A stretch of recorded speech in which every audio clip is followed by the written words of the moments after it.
Hello everybody, welcome to JTP. In today's video, I will be doing my election predictions for Florida's 2025 special elections in the congressional districts of number 1 and 6. And also, I'll be predicting the Wisconsin Supreme Court election. Now, before we get started, I just want to let y'all know that I will be live tomorrow evening. I understand that it's been a while since I've done live streams. I think the last time was in the 2022 midterms, and I haven't really done any since, like for the 2023 gubernatorial elections and the 2022 midterms. I mean, sorry, 2024 elections. So, like presidential stuff. So, I hope to make more live streams in the future. That's the plan. So, I mean, yeah, make sure y'all stay tuned for that. And yeah, so again, the elections we'll be covering are from Florida and from Wisconsin. Now, Wisconsin is going to be a statewide election, this one, which is why I would say that is the most important. So, first, though, I'd like to talk about Florida. So, you're going to have two special elections, one in the 6th and one in the 1st. Now, looking at the 6th district, this is a district that is pretty Republican. In 2024, Trump got 25 points on the early turnout, or at least the Republicans, if I'm going to be more safe here, R plus 25. And the election day turnout was R plus 29. What was the final result? R plus 30. That's pretty big. However, right now, Republicans are only leading with 9. That's like a 16-point decrease from 2024's early turnout. So I mean, y'all should keep that in mind before I actually say my predictions. And in the 1st district, Republicans got 40 in the earlier turnout, and they got 36 in the election day turnout. Final results 37. Now they're getting 18 in the early turnout. Of course, we gotta wait for the election day. So I think one reason is because, I mean, not all of these candidates have, well, I don't think these candidates in general have that enthusiasm that Trump had in 2024 a lot. I mean, in 2024, Trump's enthusiasm really sparked Republicans. Is that spark going to last till now? We gotta wait and see. But right now, it's not looking that good. However, this isn't, oh, that's it. I mean, of course, there's other factors, but in general, it doesn't look like these candidates will do as good as Republicans did in 2024.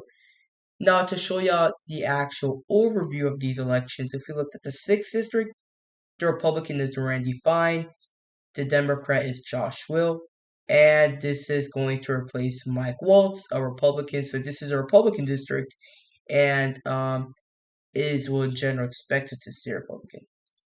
Now in Florida's 1st district, you have Jimmy Patronis. Hopefully I'm pronouncing that right. Versus Valimont, the Democrat, and this is going to replace Matt Gaetz. Again, this is also a Republican district.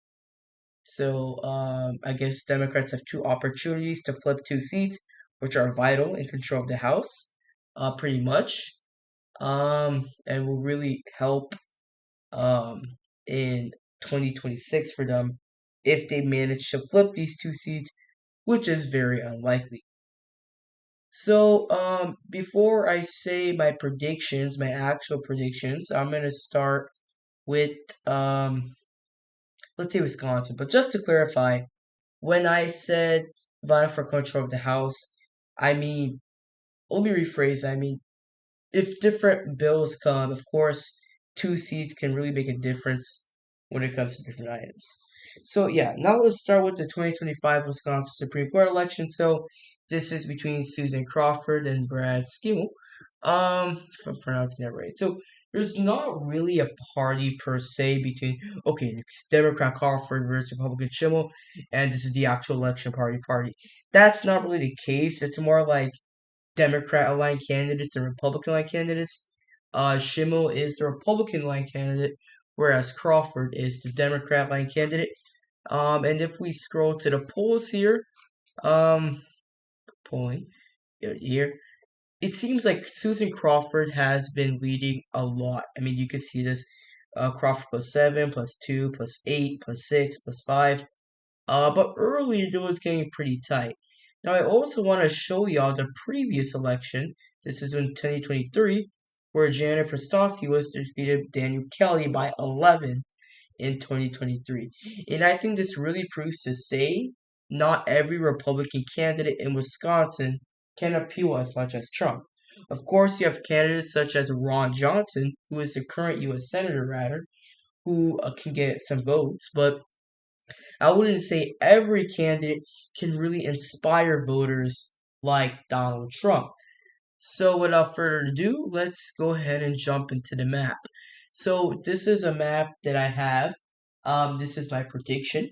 Democrats hold 52.37, or rather, let's just say the margin. Democrats lead with 4.73 points. Of course, I may fluctuate that, but I guess the baseline for my prediction is 4.73. Democrats gaining more counties in this area. And I also do think that the areas, I think it's called the wall counties, those are around Milwaukee, will trend more blue. But I do think they would still vote red. But I think you could see some blue shifts here, ultimately giving Susan Crawford the victory. Um, Again, we're gonna have to wait and see, but that is my prediction. I don't know. I don't think that Schimel could pull as much as Trump did. And keep in mind, Trump didn't even win by more than a point. He won with less than a point. So if we're saying Schimel will win, it'll be pretty tight. But again, we have to wait and see. So, regarding my official predictions, in the Wisconsin Supreme Court, again, Crawford plus 4.73.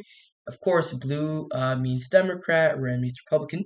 In Florida's first district, this was the one that was more Republican. I am predicting Patronis wins with 23 points. Fine in 6th district wins with 10 points. So, again, we'll see how this goes.